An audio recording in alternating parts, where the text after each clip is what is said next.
clothes at him when my dad, brother and Mr. P were arriving to my house. I told them I'll take it from here and closed the door. Jane was still on the bed covering herself, she was trembling. I told her, I have never hurt you nor will I. Get dressed, I'll wait for you in the living room. While I was waiting I sent the video to my lawyer and he answered, I'm sorry for you, but jackpot. A few minutes later Jane showed up, she couldn't see me in the eyes. I started recording the conversation. I asked, why? She didn't answer. Was I such an awful husband to you? She started crying but didn't answer. Do you love him? She shook her head but no words. I stood up and hit the table, say something Jane. Damn it, she opened her eyes wide and started trembling again, like a puppy when is scared.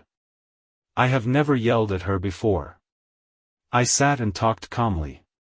My lawyer will contact you for the divorce. Get a lawyer, she finally spoke. We can fix this. Fix what? Our marriage was over since Baldy was on the picture and you choose him over me. It was a mistake. No, it wasn't, it was a choice. You chose and this is the consequence. What did you think would happen when I find out? Silence again. Go to your sisters and tell her the truth or I will show her the video. She went to the bedroom and started packing. I followed her and watched. Since 2 days ago I was trying to convince myself my wife is long gone. The person who I shared my house with is not my wife. But seeing her, putting her clothes inside the suitcase neatly, with her gracious movements and those little things I love of her hit me hard. I went to the spare room and started ugly crying. I heard when she closed the main door. She picked her clothes that were on the sofa. She made the bed where I caught them and I dropped on the floor. So much later I called my dad. He told me Baldy wanted to press charges, but Mr. P told him he didn't sign in, so he's trespassing, the condo can sue him. He dropped it and went out. My nosy brother pressed his ear on the door and my dad took him from the other ear to his car. I was exhausted. The previous days I didn't sleep well. So I almost passed out on the spare room. Next morning my phone had a lot of Jane's messages apologizing and asking for a second chance. I just blocked her. My SAL called me. Apparently Jane hasn't told her what happened, just that we're fighting. I guess it's good my FIL is not alive to see Jane's behavior. She was the youngest and his favorite. MIL has senile dementia. All this happened a week ago. Next week Jane is going to be served. Let's continue with the update. It's been 12 days since D-Day. What have I been doing from there? D-Day +1, Friday. I had a nice chat with Mr. P. He confessed he faked his shoulder pain, he just wanted to warn me about Baldy. Also he told me a very nosy neighbor saw when I kicked Baldy naked from my apartment. Surely in a week all condo will know my situation. My brother came to help me change the lock of the door. When he left I felt so alone and cried a lot. I called my job to ask for a day off. At night I spoke to my lawyer. He said he's making the divorce papers. He couldn't start until he had the evidence. So my divorce will be divorce by mutual consent. That's smoother than uncaused divorce, that's longer and pretty nasty. Also he told me not to share the video. Jane will be served in 2 weeks. SAL called me but I told her to AKS Jane why we're divorcing. D-Day +2, SAT. SAL came and I showed her the video. I drove her home and saw Jane's car. When I got home I still felt crushed and cried some more. D-Day +3, Son. I visited my parents. My mom cried with me. She really loved Jane. My dad had a chat with me about my money, properties and stuff. When I returned home Mr. P told me Jane and Baldy showed up. I guess they are going to make public their relationship now that the cat is out of the bag. But strangely they came at different times. Jane came in the morning, she parked her car and saw mine wasn't there. Tried to enter my house but her key doesn't work anymore. Then she asked Mr. P if he knew where I went. He didn't know and told her, Mr. OP gave me this for you, my attorney's card. she kept it and left.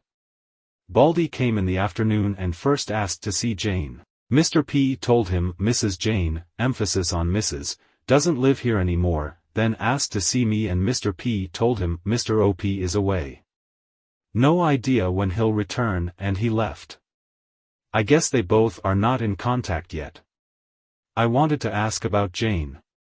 Is she sad? Did she look healthy? Did she ask about my well-being? But then I remembered D-Day and just thanked and say good night to Mr. P. When I got home I cried a lot again. D-Day +4, Mon. I didn't want to, but something I learnt from all you champions is to hit hard the gym, so I looked for a new gym near my job and had a good session. I felt pretty good. Then I returned to work. At home I didn't cry this time and start taking out all Jane's pictures. D-Day +5, Tuesday. Had a meeting with my lawyer to review my assets. Fortunately, my dad made Jane sign a prenup, so she can't touch anything I had before we got married, my house mainly. All remaining stuff gets divided 50-50 and I can get a compensation for her adultery. As compensation I'm gonna take out alimony.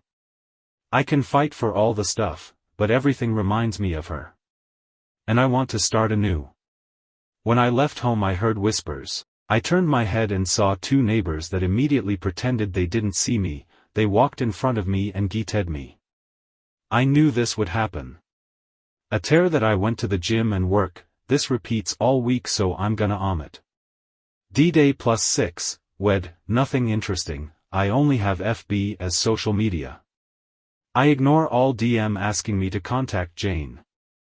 I closed it and opened Reddit and had a nice time reading about all you champions that overcome what I have been experiencing. I felt better. So I thought of sharing my own experience.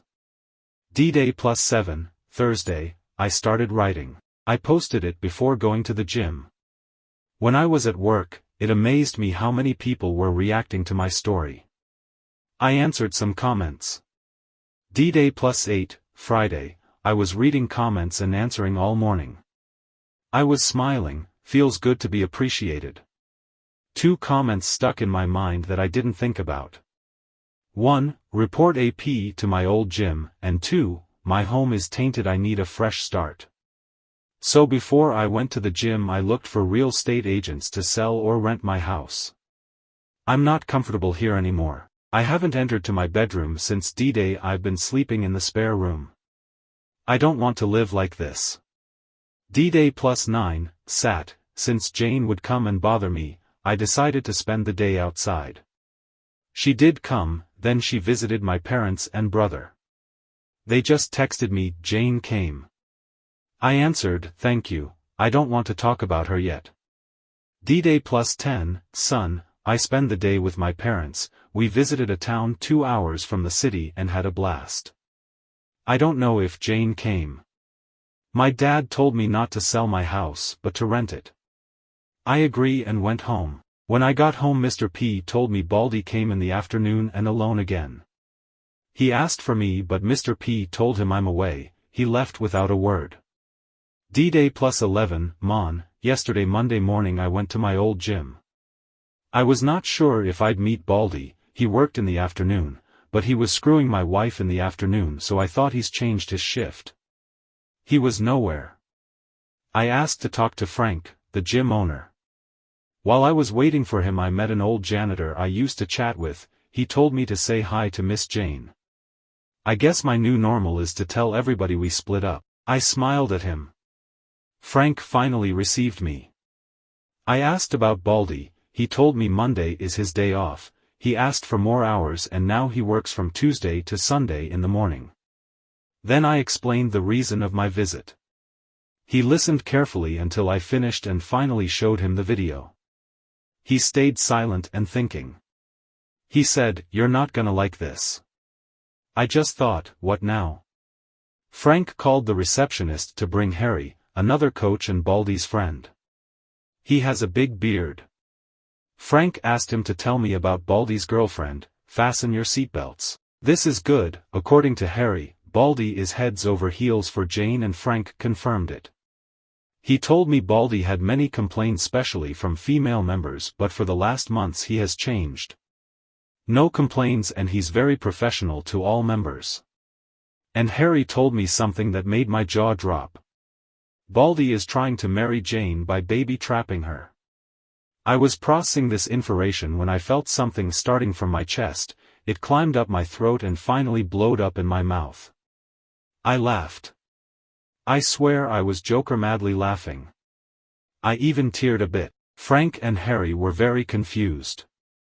I thought, oh sweet karma, thank you. After I calmed but with a big grin on my face. Harry asked what was going on. And Frank explained, this is Baldy's girlfriend's husband. Harry made a shocked face, oh man. This is bad, this is really messed up. Harry left. Next we discussed about firing Baldy. Frank said he has to report the situation to the coach association, not real name, and he surely has to fire him because Jane was a gym member or Frank's gym could have legal repercussions. About his license as coach, I need to make a legal document explaining Baldy is the reason of my divorce, the key number of my divorce case, and the video. My attorney will give the video to the coach association's attorney. I can't share it. Baldy will lose his license from that association, but he can go to another association and apply for another license. It'd take months though. I asked if Baldy can appeal. Frank said he might, but it would be a waste of energy. The association does not tolerate such conduct. Also, he doesn't have the money to pay for somebody who represents him. That reminded me of the residential area where he entered with Jane. I thought Baldy was wealthy. Frank brought his face closer to me. What residential area? I showed on the Maps app. You tailed them to this place? I did, on D-Day-1. Frank got angry. That's where my late father's house is. After Frank's father passed away, he inherited the house. All the equipment that's obsolete or needs repair goes to that house.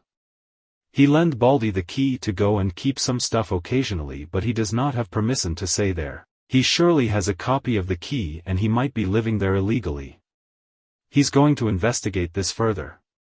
I'll be easy since there are tons of cameras in that place.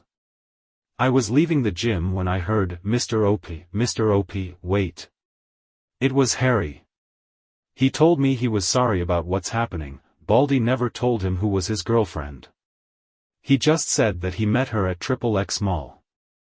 I thanked him and took a step towards the exit. He rushed, can you tell me what happened? I told him, pretty much what you heard. He was screwing my wife and now I'm divorcing her. Another step, what will happen to Baldy? That depends on Frank and the coach association. I tried to take another step, but, how are you handling it? Okay, now this is strange. I stared at Harry and remembered Baldy went to my house twice. I said, you called Baldy and he's on his way here, right? You are just buying time. Am I wrong? He made a guilty face. Please Mr. OP, talk to him, he's really desperate. He was crying yesterday. His your wife, isn't returning his calls. Tell me, why should I care if he's rotting in hell? I'll be here with you, so you don't be scared. I laughed. Scared? Of that weakling? He didn't told you I kicked him out of my house naked, right? Harry didn't believe me. Fine, let's see what he wants. I saw there are cameras where we were talking and sat in front of a table in the reception. I don't think Baldy is stupid enough to attack me, but who knows? Besides, I'm really curious about what he wants. He came running 10 minutes later and saw me waiting for him. He extended his hand. I crossed my arms and left him with the hand hanging. What the hell you want? I looked angrily directly to his eyes. He sat in front of me. Listen buddy, stop right there. We're not buddies. Mr. S, the janitor, is my buddy, you are not. He seemed apologetic. Okay, my bad. I want to say I'm sorry for everything. I never wanted to hurt you and I really care about Jane. Well, you just said 3 lies to my face. You are not sorry, you did mean to destroy my life and you just care about yourself. He changed from apologetic to annoyed. Okay, whatever man. Just tell me where Jane is. Last time I saw her was when I kicked her cheating ass out of my house after I kicked you out naked. I know Harry was listening. Baldy's face changed color to red. That was a cheap shot. I should sue you. As far as I know, you entered my home illegally and perhaps you were raping my wife. I have videos of you getting out but you didn't sign in. He changed again. Okay, I'm sorry. Tell me what you want from me. Please tell Jane I need to speak to her. In that moment Frank came in a rush. I guess he saw through the cameras that Baldy showed up. Everything okay here? Everything is fine, Frank. I was just telling this sissy what I want. I stand up and talk close to Baldy's face. What I want is what is coming for you. What you deserve. What the law has prepared for you. I want to crush your dreams just like you did with mine. You want kids? Guess what? You won't and you will never have. Baldy said, what's that supposed to? But Frank asked him to see him in his office. Harry looked impressed. He grabbed Baldy's arm and pulled him. Dude, you're in deep shit. I finally left.